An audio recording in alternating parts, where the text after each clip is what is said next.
这一次，生活体验营的雅令跟 John 要挑战跨越将近4000公里的遥远路程，预计展开12天的北疆山水壮游。两人怀着无比兴奋的心情来到桃园机场，没想到冒险还没开始，现实就先给他们浇了一大盆冷水。由于深圳突降暴雨，航班大混乱，导致他们的班机严重延误，北疆的壮丽风光一瞬间变得好遥远。计划赶不上变化，没关系，飞不走，那就先来个桃园机场一日游，看看雅令跟 John 今天要在机场怎么苦中作乐吧。大爷，我也被偷菜了哦！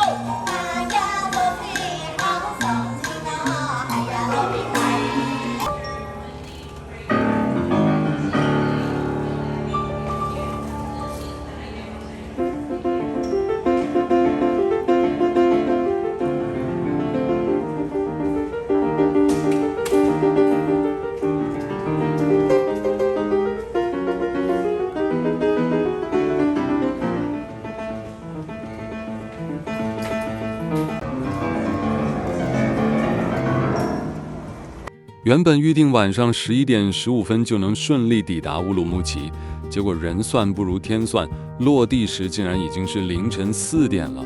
漫长的等待让人疲惫不堪，但幸好当地的导游完全没有放弃他们，依然在出境大厅热情守候。导游不仅第一时间送上温暖，还立刻为一团人吃起当地特产的馕，赶紧帮他们压惊。第一晚入住悦华尊享酒店，硬体设施比想象来得好。没时间介绍了，明早9点要出发，只有不到3小时可以睡觉了，晚安。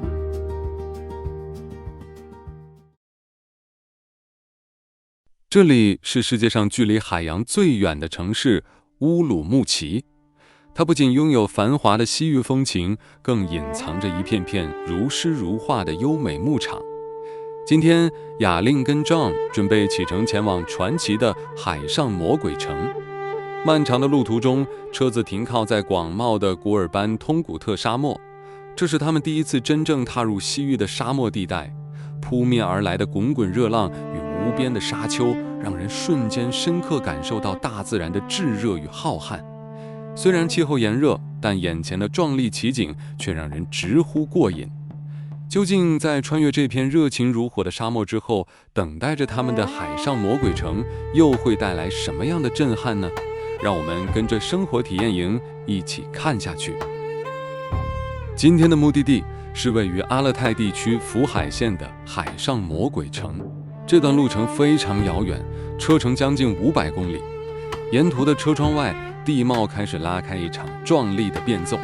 这里是历史上古丝绸之路的重要通道，千百年来，无数的商队曾在此留下足迹。北疆的地理环境极具张力，有着3山加2盆的独特格局，而他们此时正穿越其中。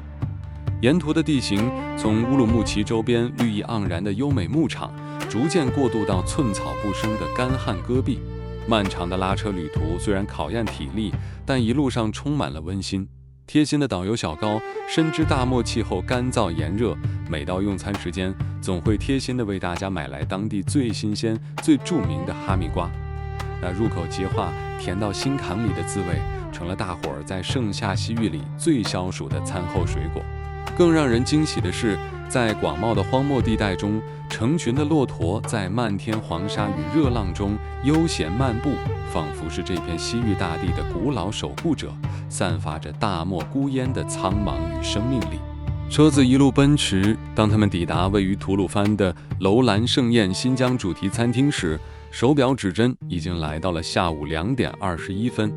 这在台湾早就是午茶时间，但贴心的导游小高特别解释，因为新疆地理位置偏西，这里的作息和日落都比台湾慢了整整2个小时，因此在下午2点多吃午餐，正是体验在地生活节奏的日常。在这里等待着他们的不仅是香气四溢的新疆特色大盘鸡与烤羊肉串，更有着浓浓的西域风情。就让美食与欢笑为这趟跨越数百公里的北疆壮游补充满满的能量吧。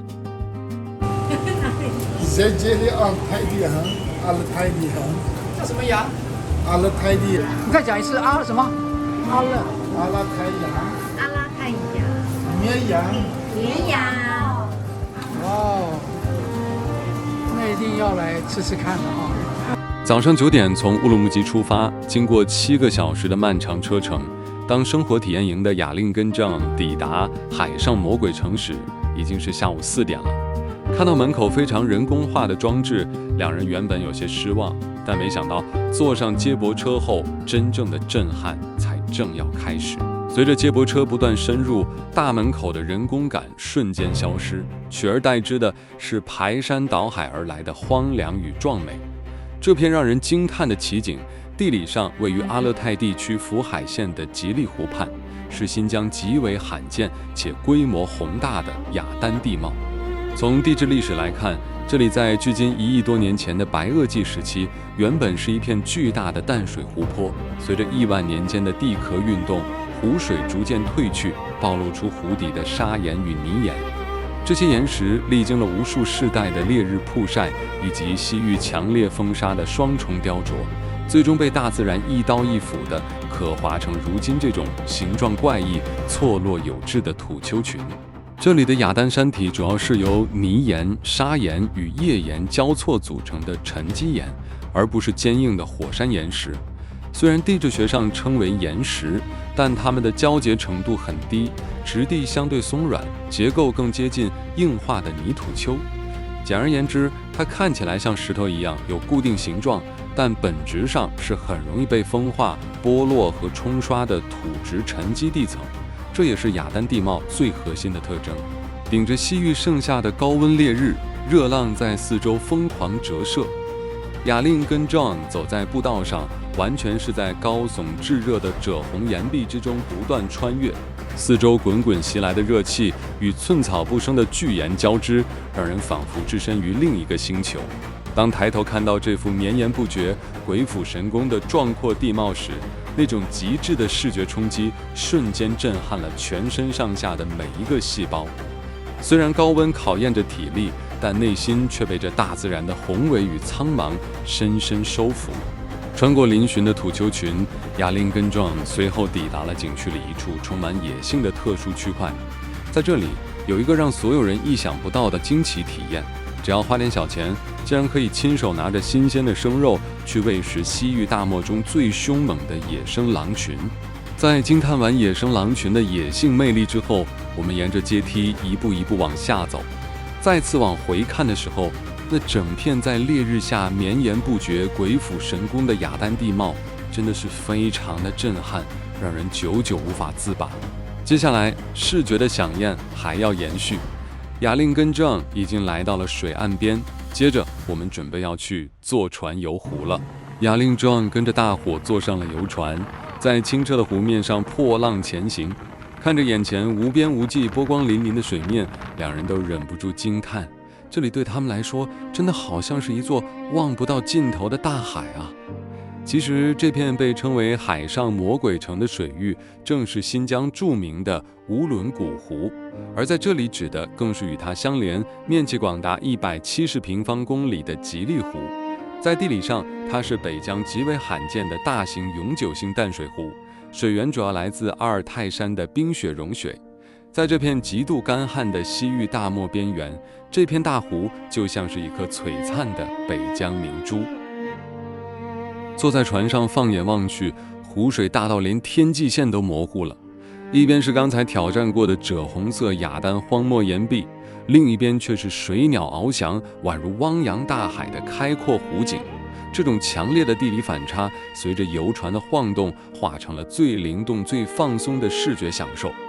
刚刚在岩壁里的酷热与疲惫，仿佛全被这阵阵清凉的湖风给带走了。就跟着雅令跟 John 的脚步，一起在船上享受这趟大满足的海上魔鬼城之旅吧。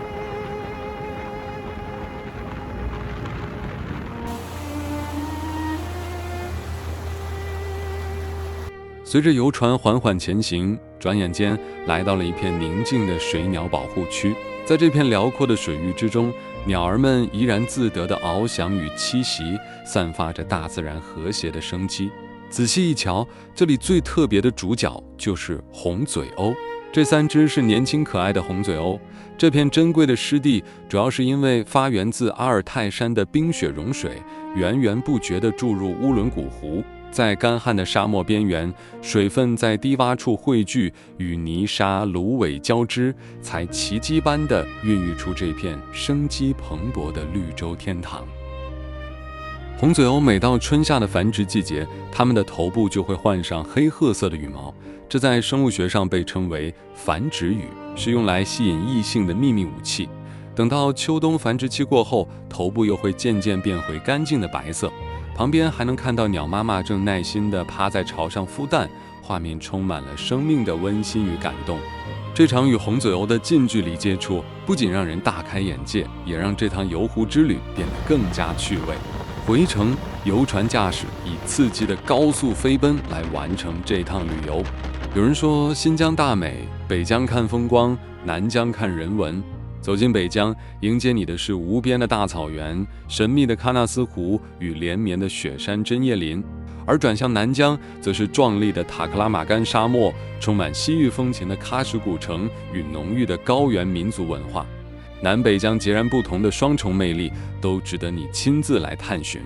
经过一整天海陆空般的视觉洗礼，一行人终于来到了位于布尔津的童话边城酒店入住。在这座充满异国欧式风情的小镇里，晚上10点依然亮如白天。两人带着满满的震撼与收获入睡，期待着明天的冒险。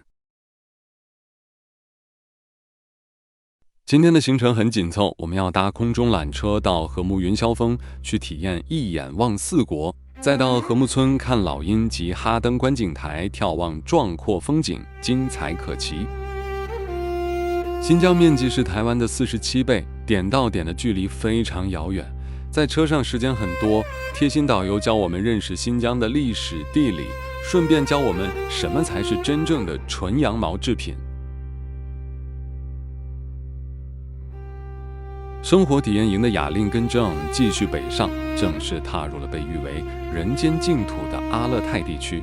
地理上的阿勒泰坐拥宏伟的阿尔泰山脉，这里有着绵延的原始森林、璀璨的北疆明珠喀纳斯湖，更孕育了传承1000年的哈萨克游牧文化。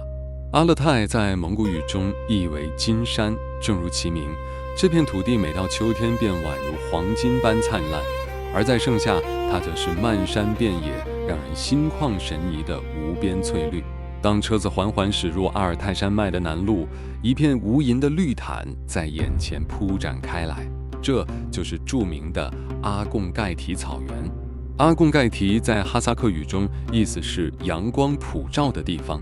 走在草原上，阳光暖暖的洒落，微风中带着淡淡的草香。雅令跟 John 看到成群的牛羊散落在山坡上，远处座座白色的哈萨克蒙古包默默诉说着1000年前突厥游牧民族的历史传奇。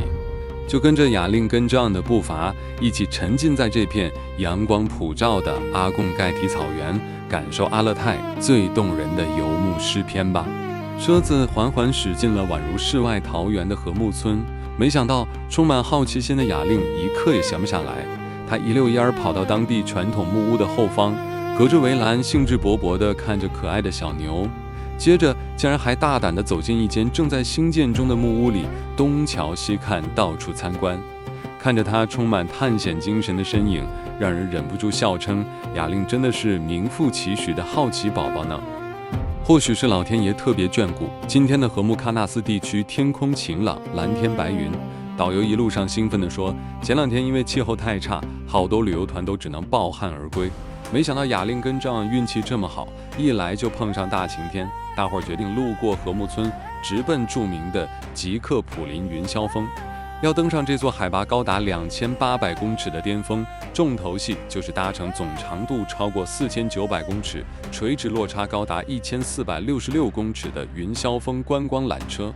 这条索道最初是为了打造全亚洲落差最大的滑雪场而兴建，如今成为夏季俯瞰大自然的绝佳通道。坐在缓缓爬升的缆车上，透过玻璃极目远眺，脚下那片绿意盎然、无边无际的吉克普林大草原在眼前震撼铺展。随着高度越来越高，从森林草原到远方白雪皑皑的阿尔泰山脉重峦叠嶂，这种一览四季的极致视觉冲击，让好奇宝宝雅令也看得目不转睛，直呼这趟运气爆棚的缆车之旅真的太超值了。随着缆车终于抵达终点，雅令跟 John 兴奋地踏上了海拔2800公尺的云霄峰平台。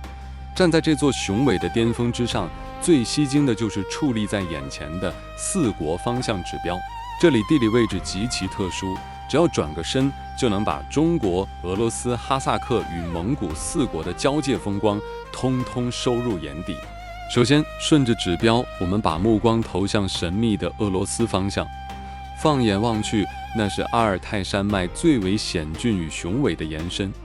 终年不化的皑皑白雪，像一条银白色的丝带，静静地披覆在陡峭的灰黑色岩壁上，散发着一股冰冷而神圣的北国气息。在地理上，阿尔泰山脉就像是一座巨大的天然屏障，划开了不同的国度。看着远方那片与天际相连的雪山重峦，山峦之间仿佛还环绕着淡淡的云雾，那种广袤又带着点孤傲的异国边疆感，真的会让人看着看着心境都跟着安静了下来。站在这里，虽然吹着凛冽的山风，但雅令跟 John 内心却充满了震撼。大自然的疆界如此宏大，这一刻他们与对面的西伯利亚雪山仿佛只剩下一条地平线的距离。接着让我们把目光转向哈萨克方向，一走过来，雅令跟 John 发现这里的地上竟然还铺着蔚绒白雪，四周更矗立着无数旅人堆叠的起伏叠石，充满了神圣的仪式感。往更远的地方望去，就在那层峦叠嶂的山脚下，一滩由融雪汇聚而成的高山湖泊，就像一颗镶嵌在翠绿山谷间的翡翠。雪山、叠石与那一抹碧绿的融雪湖，完美交织成中亚边疆最纯净、最梦幻的风景。雅令跟 John 矗立在雪地里，静静凝望着这幅如诗如画的世外桃源，久久舍不得移开目光。看完了刚才2个国家，我们的好奇宝宝雅令完全停不下脚步。一转头，他带着满满的活力与兴奋，再次转身迈开步伐，迫不及待地朝着指标上蒙古国的方向快乐地跑了过去，准备探索下一片神奇的疆界。经过了一整排精致的铜制转经轮，来到这充满灵气的雪山巅峰，雅令说什么也一定要亲手去转一转，将满满的祝福与好运通通带回家。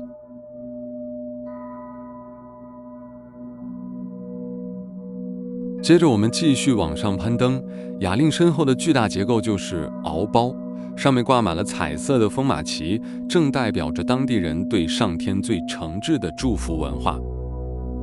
接着我们继续朝着顶峰的最高点爬去，这段陡峭的山坡上密密麻麻地堆满了无数旅人留下的起伏叠石，每一座石头堆都凝聚着一份对未来的诚心祈求。终于，雅令跟 John 踏上了云霄峰的最高点，站在这极致的巅峰，极目远眺，四周是高耸入云、绵延不绝的雪山与冰川，那种千山万壑在脚下铺展的壮阔感，让原本辽阔的心胸变得更加开朗。大自然的鬼斧神工毫无保留地呈现在眼前，这份天地间的豪迈与感动，真的是这趟北疆之旅最震撼人心，也最值得收藏的一幕。环顾了异国边疆，最后我们把目光拉回朝气蓬勃的中国新疆这边。脚下这片无垠的吉克普林大草原与远方墨绿色的原始针叶林交织，在阳光下散发着无比亲切与富饶的生命力，展现出大好河山的万千气象。下山前，兴奋的雅令还坐上了观景平台的秋千，在海拔2800公尺的云端上快乐荡漾。伴随着欢笑声，大伙正式结束了这趟禾木云霄峰一眼看4国的震撼行程，带着满满的感动，准备下山喽。下了云霄峰，大伙接着前往神的自留地禾木村风景区，一进到景区，抬头就能看见无数翱翔在天际的老鹰，展现着边疆独有的野性与壮丽。在高温的炙热环境下吃完午餐，补充好体力，雅令跟 John 准备前往哈登观景台。途中，他们经过了一条清澈见底、奔流不息的禾木河。走在横跨河面的全木质禾木桥上，脚下是哗哗流淌的蓝绿色河水，两岸则是郁郁葱葱的白桦林。这如诗如画的景象，让 John 瞬间联想到了日本上高地那座著名的河童桥，赞叹这里简直跟那里的精致美景一模一样。顶着大太阳，他们一边惊呼着这美丽的巧合，一边踏着轻快的步伐，继续朝着观景台出发。雅令跟 John 终于走上了哈登观景台，一登顶，眼前顿时豁然开朗，无边无际的广大草原在脚下震撼铺展。从观景台向下俯瞰，错落有致的禾木村木屋，就像是日本白川乡河长村的童话小屋一般，静谧而迷人。抬头再望向远方，四周的山峦风光广大无垠，层次分明。最绝妙的是，山间此时正好有3个人骑着马，在绿草与蓝天之间缓缓漫步。这幅充满诗意的画面，简直就像是移动的泼墨山水画，美得不真实。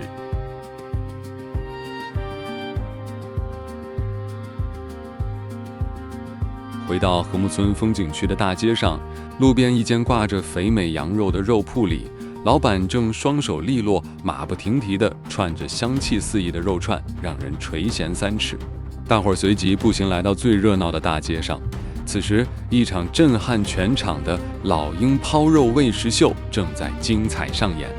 只见天空中无数只巨大的猛禽凌空盘旋，随着肉块被高高抛起，老鹰随即展开双翼，以快如闪电的惊人速度由高空瞬间俯冲，精准叼走食物。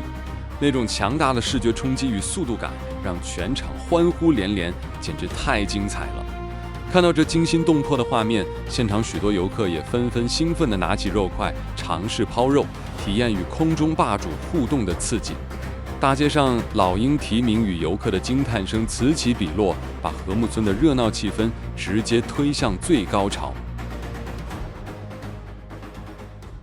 告别了美丽的禾木村风景区，雅令跟 John 踏上了今晚入住饭店的脚步。沿途的车窗外，随处可见成群的牛羊在道路两旁悠闲漫步，散发着北疆独有的草原风情。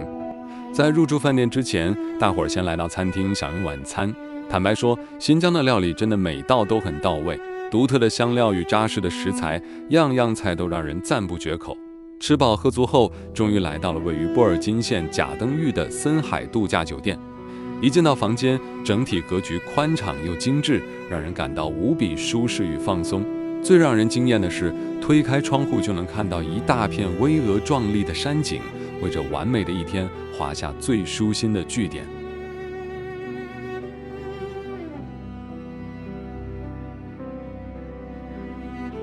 在新疆，天黑的时间通常要等到晚上的10点半。当雅令跟 John 在房间安顿好之后，外面依然天色大亮，这正是出去散步探索周边的好时机。就在饭店大门口旁，有一座翠绿的山丘，上面散落着好多悠闲吃草的乳牛。2个人兴奋地爬上山丘，近距离看着模样呆萌的小乳牛，真的非常可爱疗愈。在山丘上，他们还遇到了一对当地的哈萨克族母子，很高兴能在旅途中结识这么温暖的本地朋友。来到新疆这短短的2天，行程真的太丰富了。从最早出发时那座震撼人心的海上魔鬼城，到云霄峰上一眼看4国的奇景，如画的禾木村，精彩的老鹰喂食秀，这里的壮丽与人文都让我们留下了无比深刻的印象。不过，这趟精彩的北疆之旅可还没有结束哦。接下来还有整整10天更壮阔的行程等着雅令跟 John 去探险，大家千万不要错过。我们下集见。